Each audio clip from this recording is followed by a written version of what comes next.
तो बच्चों जेई में रिमाइंडर निकालने के ऊपर कई बार क्वेश्चंस आ जाते हैं जिसका फॉर्मेट यही होता है, कोई एक नंबर होता है उसकी बहुत बड़ी सी पावर दे देते हैं और उसको किसी नंबर के से डिवाइड कर रहे होते हैं। ऐसे क्वेश्चंस को करने के लिए हमारे पास बेसिकली 3 टेक्निक्स होती हैं, जिसमें से पहली टेक्निक बायनोमियल थ्योरम, जिसे बहुत सारे बच्चे जानते होंगे।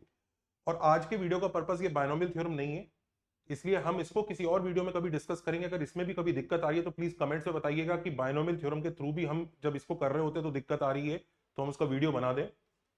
दूसरा जो तरीका है फर्मैट लिटिल थ्योरम, जो पिछले कुछ टाइम से काफी ज्यादा पॉपुलर हो गया है, ऑल्दो ये करने में काफी आसान है, पर ध्यान रखिए इसके कुछ ऐसे एडवांटेजेस हैं जो उसके थ्रू करने में हमें थोड़ी दिक्कत देते हैं, तो इसको भी सीख लेना चाहिए। और तीसरा चाइनीज रिमाइंडर थ्योरम, ये उतना नेसेसरी नहीं है, और जहां तक मुझे ऐसा लगता है कि इसके ऊपर क्वेश्चन आने का चांस काफी कम है, तो इस वीडियो को इसलिए मैंने इसको डॉटेड लाइन में बनाया, तो इसको सीखने की जरूरत है नहीं है, इसके बारे में आप कमेंट्स में बताइएगा कि बनाए वीडियोस पे नहीं बनाए। पर आज हम फॉर्मेट लिटिल थ्योरम की तरफ जाते हैं और इसको सीखते हैं और देखते हैं फॉर्मेट लिटिल थ्योरम एक्चुअली कहता क्या है।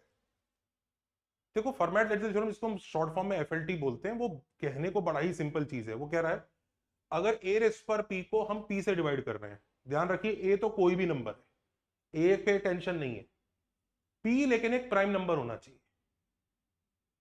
तो अगर हम ए रेस्ट पर पी को पी से डिवाइड करते हैं तो रिमाइंडर ए आता है।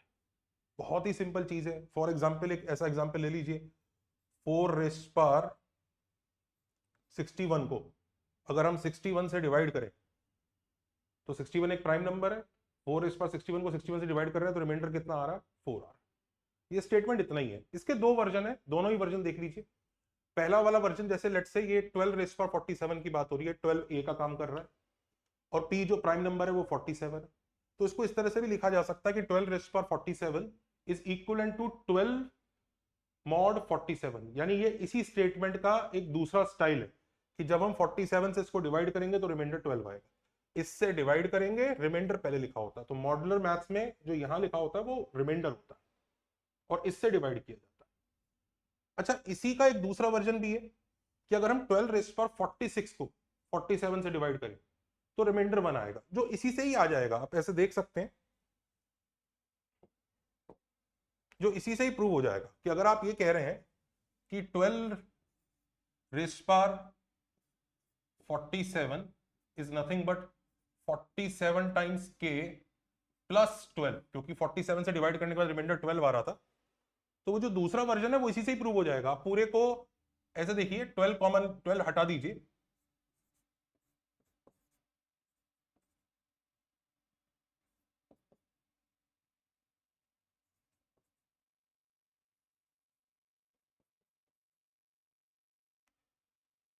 और अब मैं क्या कर रहा हूं, दोनों साइड से 12 सब्ट्रैक्ट कर रहा हूं।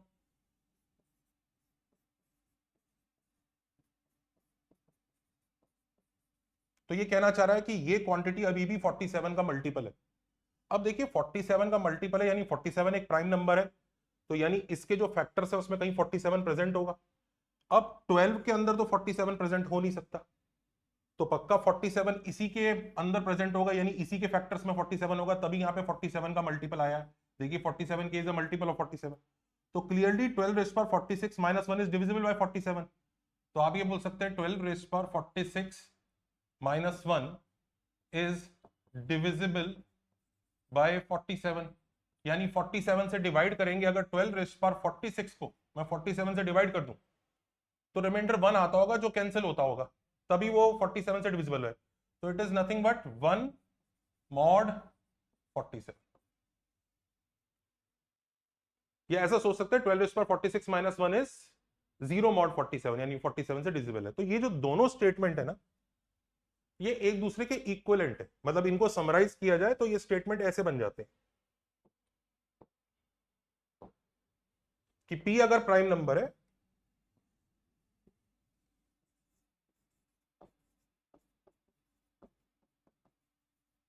तो A रेस्ट पर P is same as remainder A देगा जब हम उसको P से डिवाइड करेंगे, और A रेस्ट पर P माइनस 1 रिमाइंडर 1 देगा जब हम उसको P से डिवाइड करेंगे। तो ये दो स्टेटमेंट्स हैं।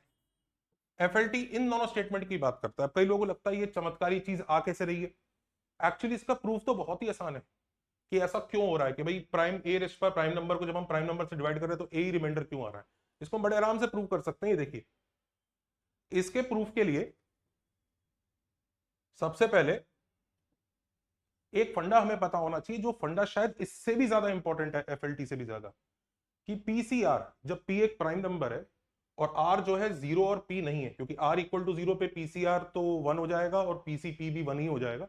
उसके अलावा यानी पीसी1 पीसी2 पीसी3 से लेकर पीसीपी -1 तक जो भी टर्म आएगी वो पी से डिविजिबल होती है। मतलब 37C12 will be divisible by 37। तो पीसीआर हमेशा पी से डिविजिबल होता है, एक्सेप्ट जो आर है वो जीरो और पी ना हो जाए। इसका भी लॉजिक समझ लीजिए कि ऐसा क्यों कह रहा है। भाई ये वाली आइडेंटिटी तो सब लोग जानते ही है, R times P C R will be P times P -1 C R -1, binomial में पढ़ी होगी सबने।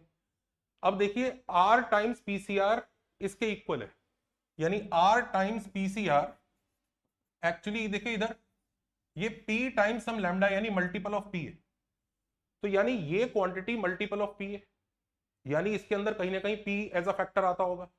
अब आर तो पी से छोटा है तो आर तो पी दे नहीं सकता, और पी का कुछ पार्ट भी नहीं दे सकता कि मान लीजिए पी की वैल्यू, क्योंकि पी प्राइम नंबर है, मान लीजिए पी 12 होता तो ऐसा हो सकता था आर से 3 आ जाए और इधर से 4 निकल के आ जाए, ऐसा भी नहीं है। पी एक प्राइम नंबर है, पी 11 है, तो ऐसा भी नहीं कि आर जो है थोड़ा सा कुछ एक फैक्टर दे दे पी का, नहीं। तो इसका मतलब जब इस मल्टीप्लीकेशन में पक्का पी का फैक्टर आना है जो आर नहीं दे सकता, तो पक्का वो फैक्टर पीसीआर से ही आता। तो इसलिए PCR will be a multiple of P. ये बात सिर्फ तभी फेल होती है जब आर जीरो या पी होता है। अब देखिए इस लॉजिक के हिसाब से हम इसका प्रूफ भी बहुत इजीली कर सकते हैं। जैसे हम लोगों ने 12 रेस्ट पर 47 से शुरुआत की थी, करेक्ट, और उसे हम 47 से डिवाइड कर रहे थे। तो देखिए हम इसको 12 को 1 + 11 रेस्ट पर 47 लिख सकते हैं और बायनोमियल से एक्सपेंड कर सकते हैं। तो जैसे ही आप बायनोमियल से एक्सपेंड करोगे, ध्यान से देखिएगा, 1 अलग आएगा, उसके बाद 47C1 times 11, 47C2 times 11 square, और ये सारी टर्म्स आएंगी, और लास्ट में 11 रेस्ट पर 47 होगा। अब देखिए इसमें से ये जो बीच वाली सारी टर्म्स है, और हम डिवाइड कर रहे हैं किससे, 47 से, और हम प्रूव करना चाह रहे हैं रिमाइंडर 12 आएगा, that is the proof of FLT. अब देखिए जो बीच वाली जितनी भी टर्म्स है, इन सब में 47C1 47C2 47C46 है, ये सब के सब मल्टीपल ऑफ 47 होंगे। तो जब हम 47 से डिवाइड कर रहे होंगे तो ये वाले पार्ट में से कुछ भी कंट्रीब्यूशन नहीं आएगा। तो देखा जाए तो 12 रेज़ पर 47 को जब हम 47 से डिवाइड कर रहे हैं तो क्वेश्चन इक्विवेलेंट ऑफ इसके इक्विवेलेंट कन्वर्ट हो जाएगा। एक तो ये टर्म बचेगी और एक ये टर्म बचेगी। अब हमें यही नहीं रुकना है, इस 11 रेज़ पर 47 को 1 + 10 रेज़ पर 47 कर लीजिए। इसमें भी जब आप बायनोमियल से एक्सपेंड करेंगे क्या होगा, देखिए ये वाला 1 तो एज इट इज इधर आया, ये भी इधर आया, ये वाले 1 की वजह से ये फिर वापस बायनोमियल से एक्सपेंड हुआ, और ध्यान देखिए लास्ट में 10 रेज़ पर 47 बच जाएगा। इसके अंदर यू कैन वेरी वेल सी ये वाली टर्म्स वापस 47 से डिविजिबल होंगी। तो उसने क्या बचाया, ये वाला 1 और एक ये वाली टर्म। तो आप देख सकते हैं हमने इसी चीज को 2 बार किया तो 1 + 1 + 10 की पावर 47 हो गया।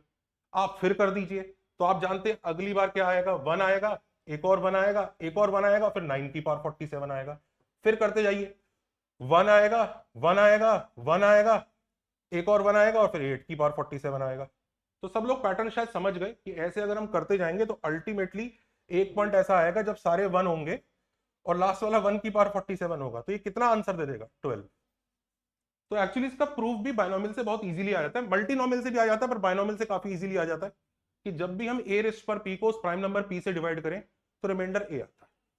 तो अब अगर आप लोगों को यह समझ में आ गया है कि ये जो चीज है ये बायनोमियल से कोई खास दूर की चीज नहीं है, तो इसलिए अब इसको सीख भी लेते हैं और इसको अप्लाई करना भी सीख लेते हैं।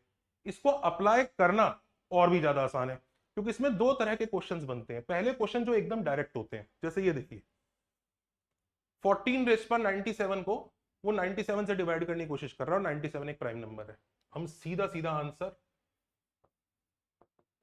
14 लिख देंगे, हमें टेंशन ही नहीं लेना। दूसरा ये भी डायरेक्ट है, 53 एक प्राइम नंबर है, 39 की पावर 53 - 1, हम इसे 53 से डिवाइड कर रहे हैं, सीधा आंसर 1। वर्जन 2, 2 ही वर्जन थे, भाई पावर p होती है या p-1 होती है, p वाली पावर में a आंसर आता है, p-1 पावर में 1 आंसर आता है। तो ये तो इजी लेवल है FLT का। अब FLT का थोड़ा टफ लेवल भी देखते हैं। जैसे ये वाला क्वेश्चन देखिए, 300 रेस्ट पर 3000 के बारे में बात हो रही है और वो हमें बोल रहा है कि प्रूव करो दिस इज डिविजिबल बाय 1001। अब देखो, एक बार को ऐसा लगता है कि अगर ये प्राइम नंबर होता, मतलब ये क्वेश्चन ऐसे बड़ी इजीली हो जाता। अगर ये प्राइम होता, अगर ये प्राइम होता, तो हम पता है क्या कहते हैं, अगर ये प्राइम होता तो हम बोलते हैं कि ये रिमाइंडर 1 छोड़ेगा इससे डिवाइड होने के बाद और 1 से कट जाएगा तो डिविजिबल हो जाएगा। लेकिन ये प्राइम नहीं है, इसके फैक्टर्स हैं 7, 11 और 13। अब हम इसको कैसे हैंडल करेंगे? तो देखिए, इसको हैंडल करने का तरीका भी बहुत सिंपल है। एक बार समझने में थोड़ा सा समय लगेगा, लेकिन फिर आप इसका पैटर्न समझ जाएंगे और जो क्वेश्चंस आएंगे वो सब के सब इसी पैटर्न के होंगे। यानी जो इसका हायर लेवल भी होता है ना, वो भी एक पैटर्न में फिट हो जाता है, एटलीस्ट फॉर जेई। हो सकता है किसी और एग्जाम में आपको बहुत टफ चीजें मिल जाए, लेकिन मुझे नहीं लगता FLT के ऊपर इससे ज्यादा टफ आपके जेई एडवांस तक में भी आ सकता है। अब देखिए हम इसको कैसे हैंडल करेंगे। हम बात कर रहे हैं 3 रेस्ट पावर 3000 की। अब एक चीज देखिए, 7 - 1 is 6, 11 - 1 is 10 एंड 13 - 1 is 12। अब मजे की बात है, जो उसने पावर 3000 दी है ना, वो 6 का मल्टीपल है, करेक्ट?